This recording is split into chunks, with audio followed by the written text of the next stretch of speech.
I'm going to go ahead and apologize in advance for the sound quality of this particular podcast. I only realized at the very end of it that I was recording without my microphone, or at least my proper one anyway. So if it sounds a little bad, it's because I'm dumb. Anyway, enjoy the show.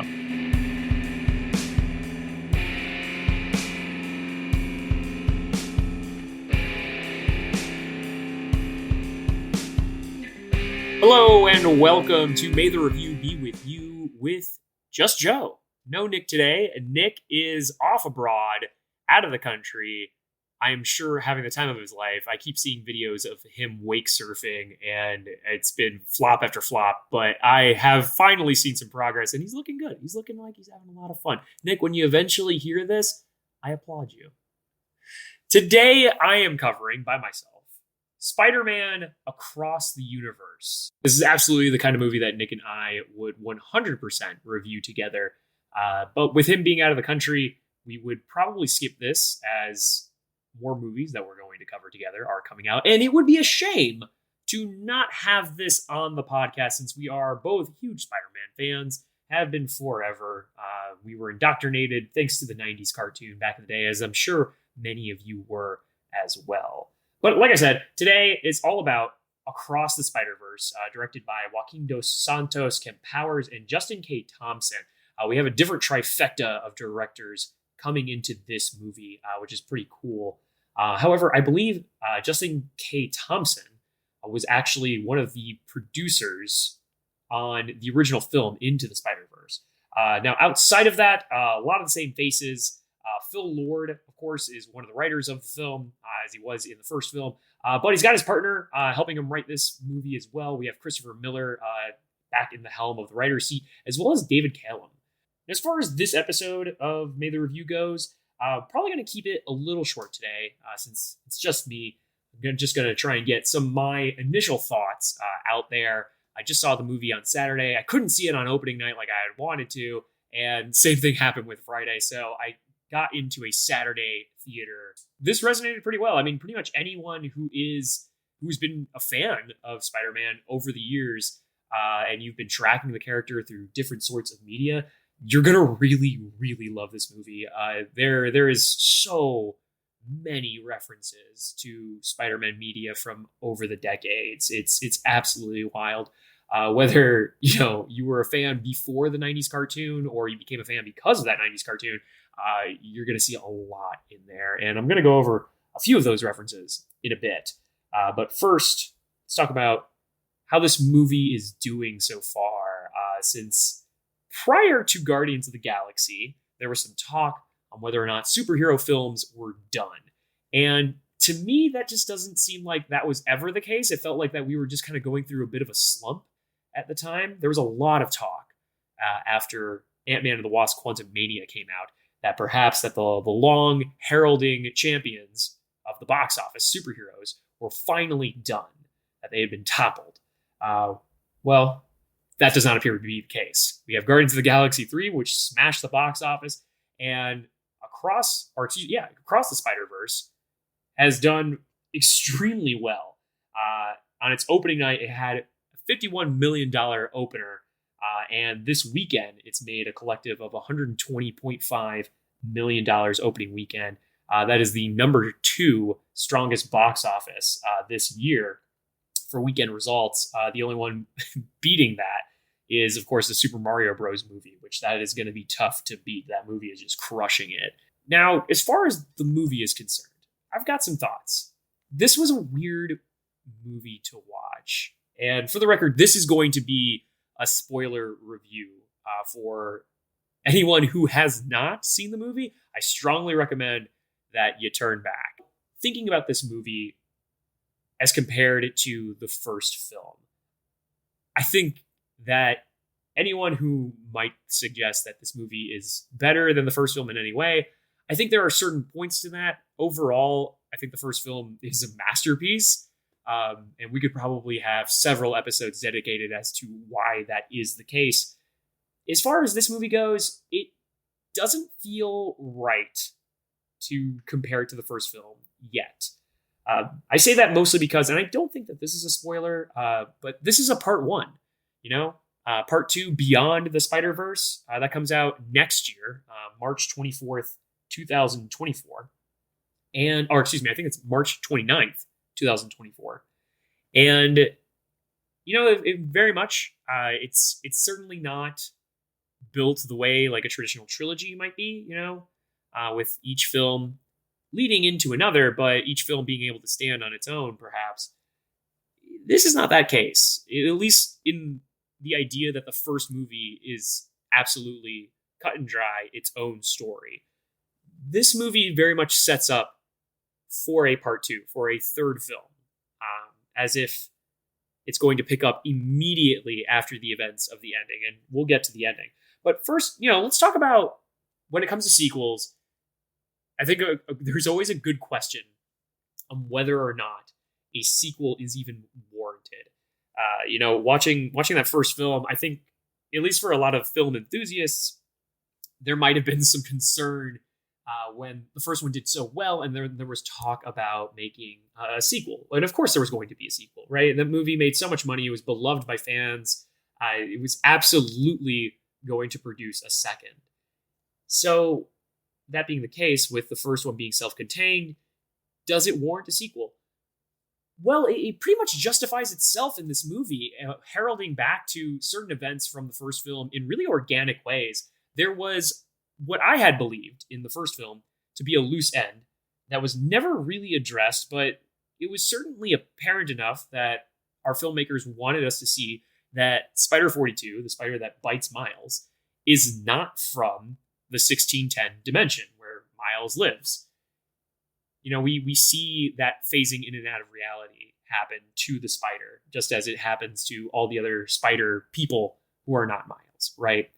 So it was pretty clear that they were trying to tell us that. And I thought that was interesting, that it was a spider from a different dimension that gave Miles his powers.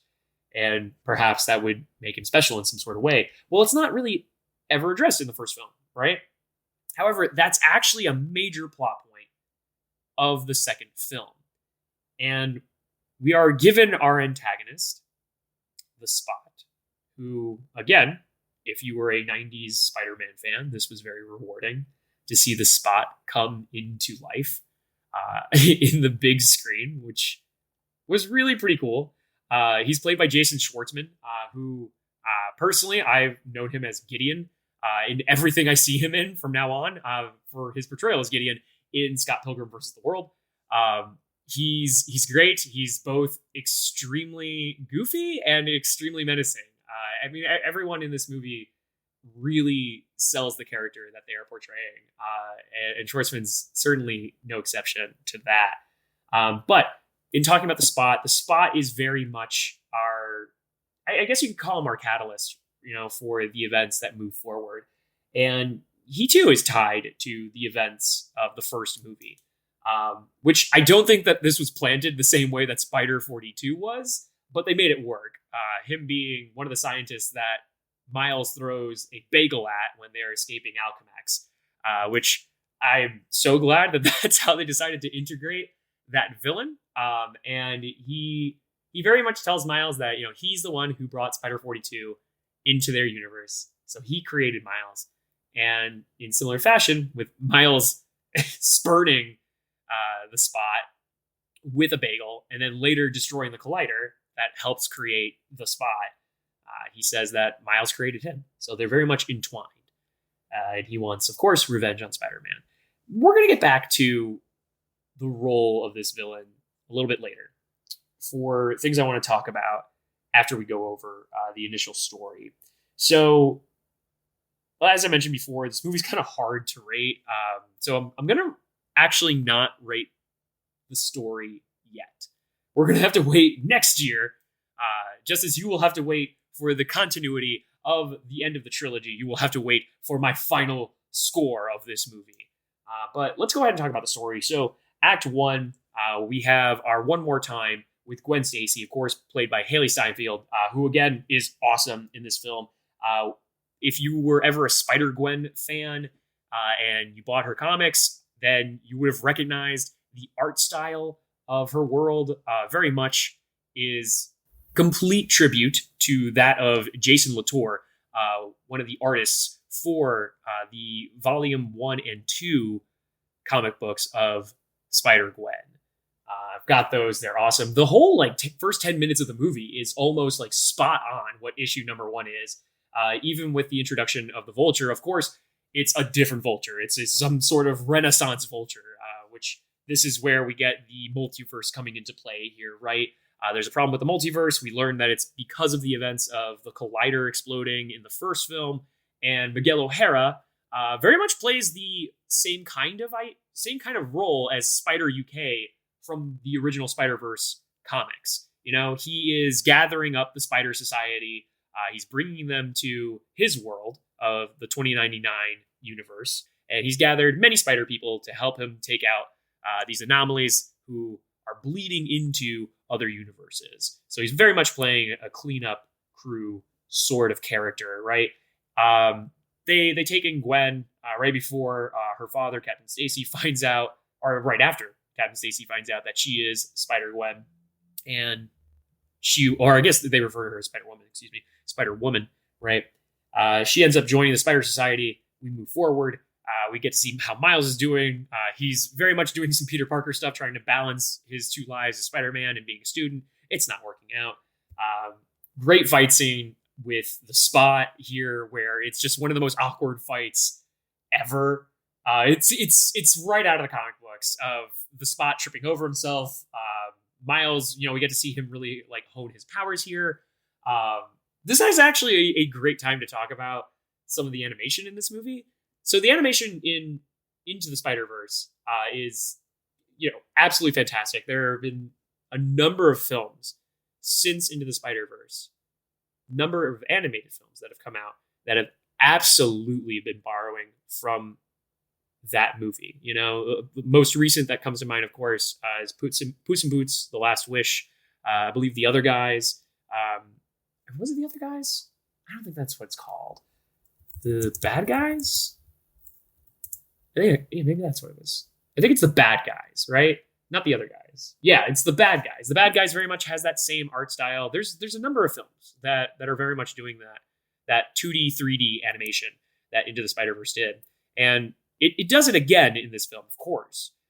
However, there's so many different animated characters from other universes who all represent different kinds of animation, which is really cool to see that's how we are defining differences.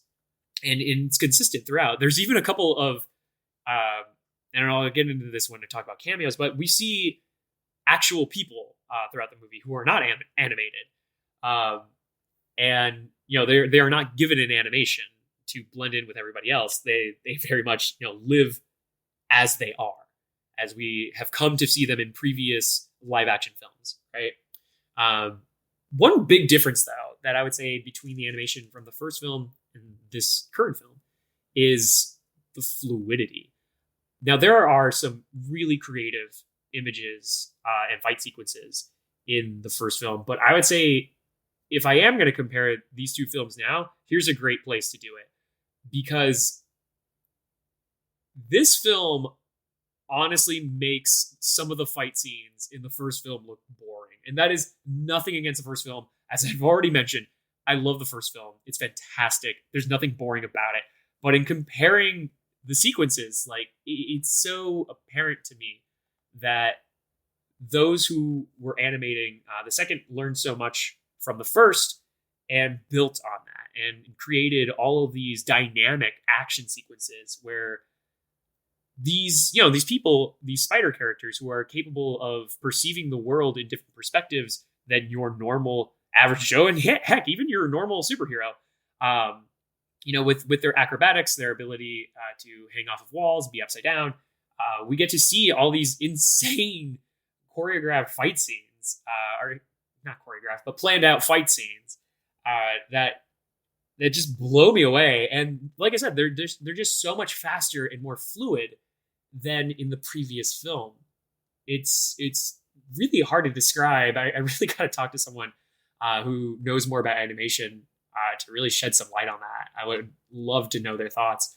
So the end of the first act is Miles, of course, leaving his universe to chase Gwen. He learns that Gwen wasn't being entirely forthcoming when she came to visit him after his fight with the Spot, that really she's there because of the Spot. And the Spot has left this universe to make himself more powerful because he realizes he has the power to tap into the multiverse. And if he can do that, then truly Miles will have to respect him when he takes everything away from Miles. And it's really our setup, not just for Across the Spider-Verse, but also beyond the Spider-Verse. Because after the next scene, we really don't see much of the Spot anymore. The next scene brings us to the home of Spider-Man India, who is played by Karan Soni, who I believe is the same actor who we've seen in Deadpool. I can't remember his name, the character's name in Deadpool. I think it's Dopinder? I believe that's right. But anyway, he's back, and he is our Spider-Man India. Again, another really fluid fight scene here happens. Miles is able to save a police captain during this sequence. The police captain, who was the father of the love interest for Spider-Man India, who that character in particular has one of my favorite existential moments in that original story, where he's the only character who questions that each Spider-Man character appears to be some sort of echo of Peter Parker of 616, and how everything appears to be revolving around him. And if that is indeed the case, then what is even the point of his own existence, of Spider-Man India's existence, and all of the other Spider people? Do they live only to echo off of the 616 story? Unfortunately, I don't believe that line of questioning ever actually goes anywhere unless it's mentioned in Spider-Geddon or any of the sequels to Spider-Verse. I'm really not sure. But it is one of my favorite lines of meta questioning that happens in that original story. So it was neat to see this character come to life. Anyway, so things start going bananas here once the Spot gets his hands on the Collider and merges with its power and gains some kind of multiversal omnipotence, right? Some kind of mastery over the multiverse. And we get a premonition that he's going to kill Miles's dad. He's going to kill Jefferson Davis, who is played by Brian Tyree Henry, who I adore as an actor, and once again kills it as Jefferson Davis in this movie.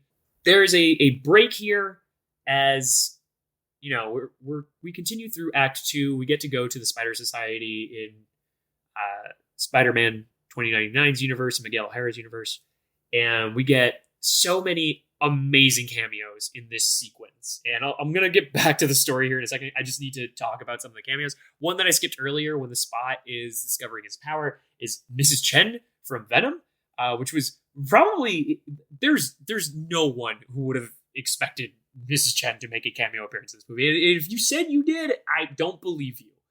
Show me a date in which you wrote that somewhere online. I challenge you to do that. I would love to be proven wrong here. The cameo that probably everyone is talking about is Aaron Davis. However, the Aaron Davis that I'm referring to is Donald Glover's Aaron Davis from Spider-Man Homecoming. And he's actually in the Prowler outfit. And everyone in my theater just erupted when this happened, myself included. To me, it's not immediately clear that this is the same Donald Glover. This is the same Aaron Davis from Homecoming, right? I mean, it probably is, but there's no confirmation on that yet, right? If anything, maybe it is, and this serves as a purpose, or it serves as an explanation as to why we have not seen this character since the Homecoming movie, because he's been stuck here as a prisoner in the Spider Society. My personal favorite cameo in this movie is absolutely Josh Keaton, the voice of Peter Parker from the Spectacular Spider-Man cartoon back in the day on Kids WB. This was so unexpected to me. Josh Keaton has played Peter Parker in a number of different media. However, I believe this is the one he's most well known for. This was a beloved series. If you've never seen it and you're a Spider-Man fan, you should absolutely go watch The Spectacular Spider-Man. Another one that people were probably extremely excited about was Yuri Lowenthal, I believe his name is, who, of course, plays Peter Parker Spider-Man in Sony's Spider-Man video game that's been getting so much popularity over the years. The trailer for Spider-Man 2 came out not long ago as I'm recording this, and people seem divided on the Venom suit, but they seem like they're still excited. There's a lot of talk about this game. So I'm sure people were thrilled to see him in this movie, since I believe in No Way Home, there was actually a reference to the video games, if I recall correctly. Like one of the finishing moves that Tom Holland Spider-Man puts on Green Goblin is like a finishing move from the first game. I recall people on Twitter like going nuts over that. I played the first game, but I in no way, shape, or form recognize that move. I guess I'm not as much of a fan of that game as everybody else is. But still, super fun. All the cameos. I'm sure I'm missing a few here. J.K. Simmons reprising his role as J. Jonah Jameson, but he plays, this is interesting, he plays J. Jonah Jameson in like every dimension that J. Jonah Jameson is in. Every time JJ appears, it's J.K. Simmons every single time.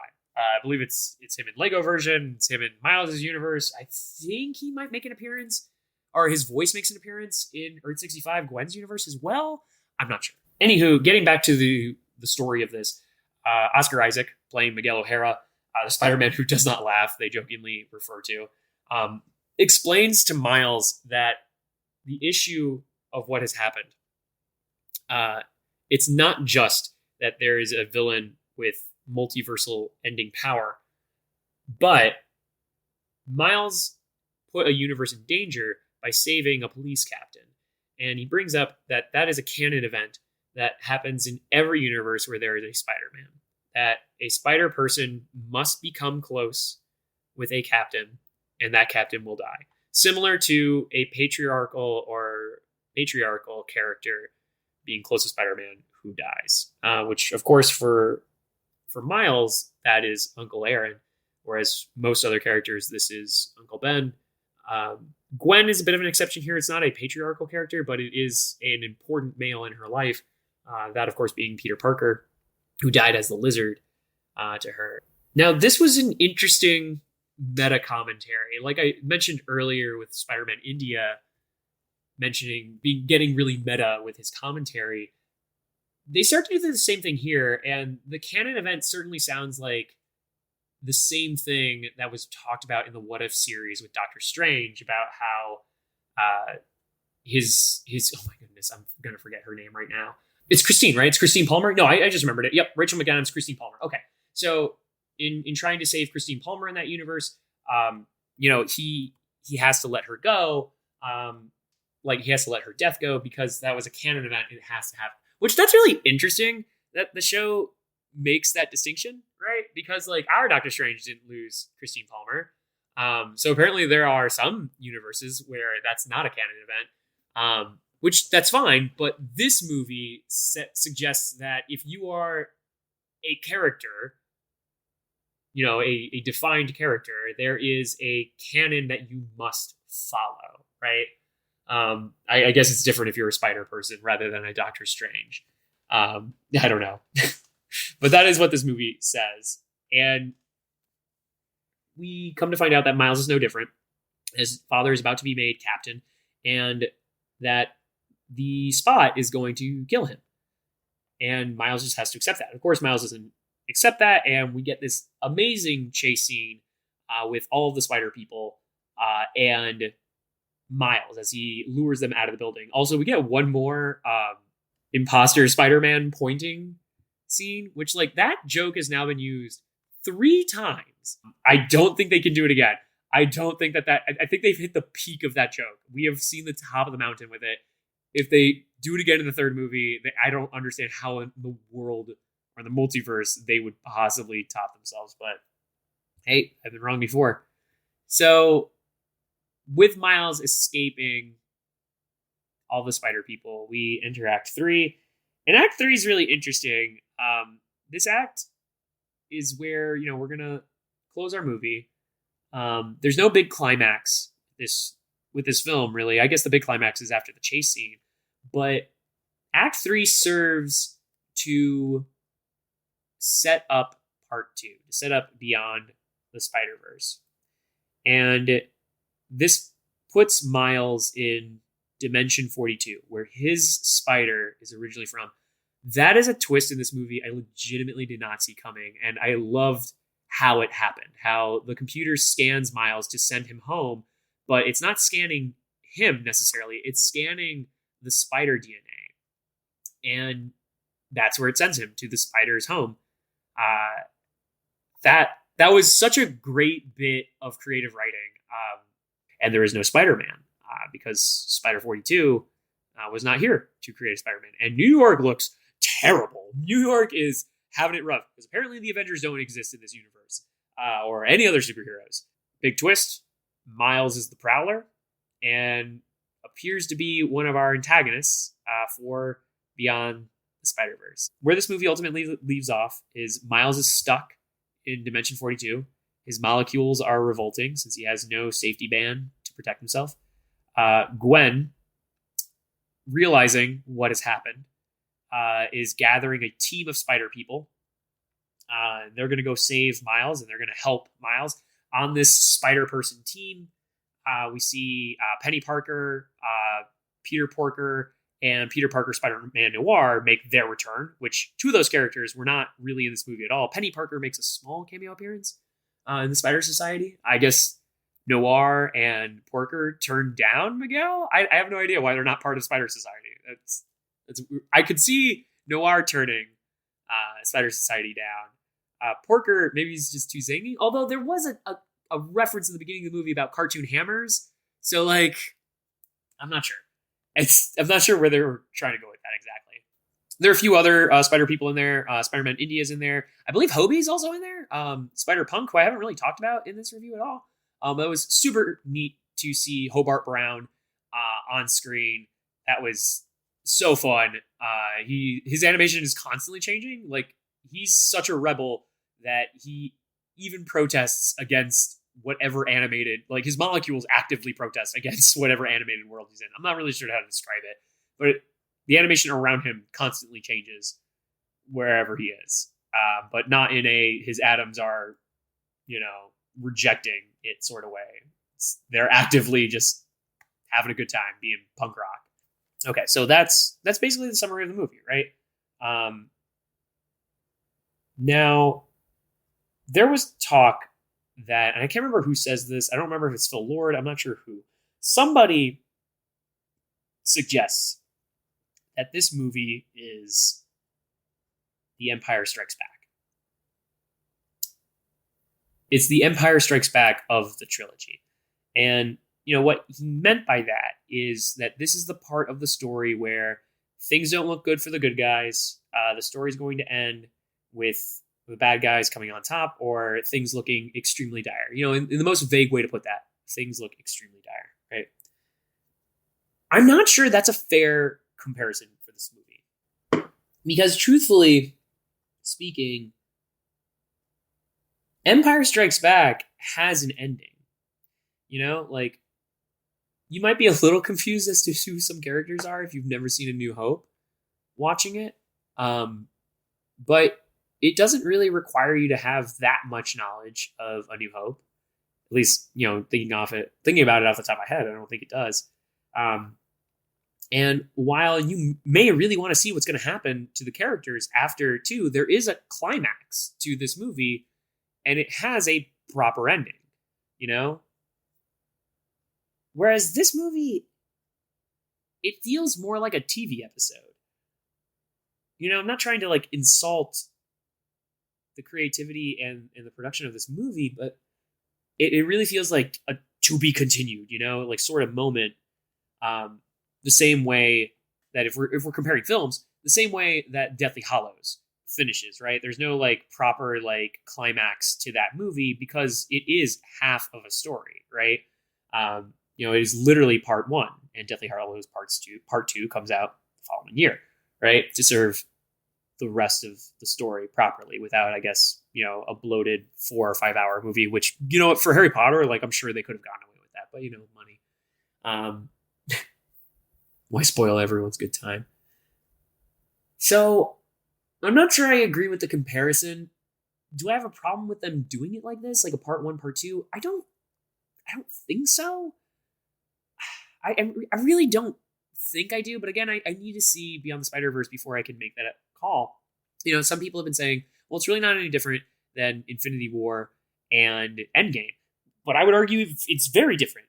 Again, Infinity War very much like if you never saw Endgame, you saw the end of a story, right? You saw the end of a story. There's a climax that happens. There are consequences as a result of that climax, and that's it. And if you never saw Endgame, that's a bit of a weird decision to have made, but you would have seen a complete story. You would have.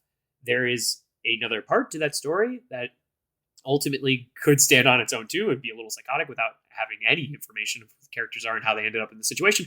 But it works as its own film, I don't think Across the Spider-Verse does.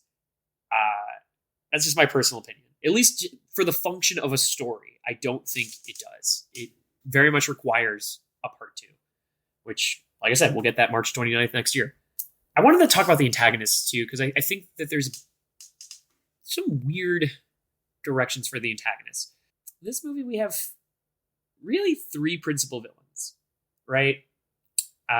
There's the Spot, of course. Miguel O'Hara is sort of a villain, at least an antagonist, working against Miles. And then we have Miles, who's working against Miles. And then that's set up at the very end. So in the third film, we have four different factions, right? We have our Miles and Gwen faction and everybody else who I just mentioned. And I'm curious, who ultimately is the villain here, because it feels like it would be the Spot, but I'm really not too sure about that. I'm not sure, there's just so much to focus on in the next film. I'm not sure what the focus could possibly be, because it doesn't feel like the Miles character, the Miles bad guy, Prowler Miles, we'll call him, it doesn't feel like he's going anywhere very quickly. Like, he feels like that's going to be a major staple for that movie, and somehow his role in that movie is going to be some kind of microcosm for defying canon events, for moving past whatever the written story is supposed to be, right? Like, whatever Spider-Man Miles accomplishes against Prowler Miles, it will be a smaller version of what he will accomplish later in defying the canon event, right? And saving his dad, which we've already seen is possible since Gwen's dad is going to live, right? He's not going to die. Another police captain in that universe will not die. Which I'm very interested to see, like, if there will be an explanation about that. Because, like, if the answer is, well, just quit being a police captain, does it just mean, like, the next person who's police captain, like, is going to die? And it's like the Defense Against the Dark Arts position, like, it's just cursed? Or is simply quitting the position to accept the Spider Person? Is that another way out? Is that another take on the canon event? I don't know. It'll be really interesting to see if it does, for sure. I did want to bring up one more thing as far as canon events go. So Spider-Man, this is me buying into the canon event thing, right? That Spider-Man must experience tragedy in order to be Spider-Man. I think that is going to be a hard thing to avoid. That Spider-Man can always win.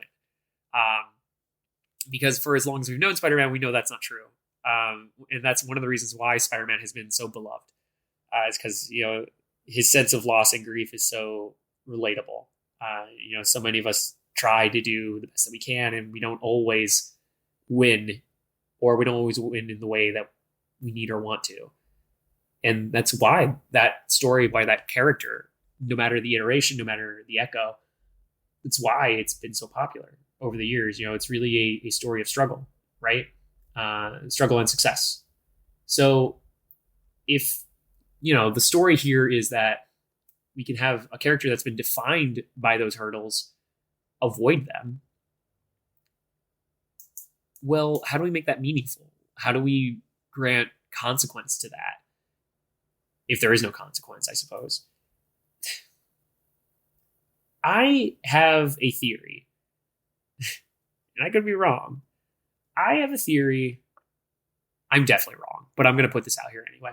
I have a theory that Spider-Gwen is dead in the next film, or at least her death, the way that we have come to know Gwen dying in other Spider-Man media, will be teased, right? This will be a possible future for Gwen, or a possible plot point in this movie. It's one of the only plot points I can really see coming, or I think I see coming, because there were two different setups for it in Across the Spider-Verse.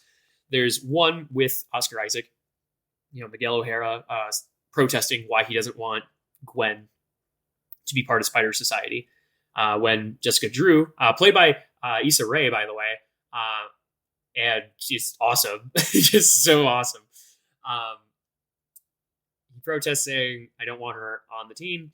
You know why I don't want her on the team, right? Very ominous. Ooh, ominous. And then later, Gwen appears to have some knowledge about other Gwendolyn's ACs throughout the multiverse, how they always get close to Spider-Man, and it doesn't always work out very well for the Gwendolyn. She mentions that. So she's at least aware that Gwen's got it bad throughout the multiverse, right? And to me, that doesn't feel like a throwaway line, especially when we've had so many presumed throwaway moments actually come back in big ways. I'm looking at Spider 42. I'd say nothing's off the table. So maybe Gwen doesn't die, but I think the canon point, right? Something canonical, at least, is threatening to Gwen. And Miguel seems to know that. So, yeah, I'm curious to see if that's going to play out in any way. Especially since it almost does feel like Gwen's story is wrapped up. Not that she's done as a character, of course, but like the arc that she had in Across the Spider-Verse, which is set up in the first 15 minutes, it's ultimately answered and finished by the end of the film before she goes on a rescue mission. So, I'm wondering if they'll take that a step further with what they've planted so far. We'll see. But yeah, I think I've talked my ass off enough here regarding Spider-Man Across the Spider-Verse. Again, I'm not going to give this movie a score just yet. We're going to revisit that next year. But I will say that I really enjoyed this film. I think it's in a great place so far. I'm really interested to see what part 3 is going to be. This movie appears to be a really great setup so far. There's a lot of really interesting cathartic moments that are set up to happen next year. So I'm really looking forward to it. So I guess until then, we're going to put a pin in it, Next up, we're probably going to cover the Flash movie, which I know Nick is so excited to watch. He can't wait. He can't stop talking about how bad he thinks it's going to be. But apparently it's the greatest superhero film of all time. We'll see if that is true next time on May the Review Be With You, hopefully with Nick and Joe. We'll catch you all next time. Thanks a lot. Peace.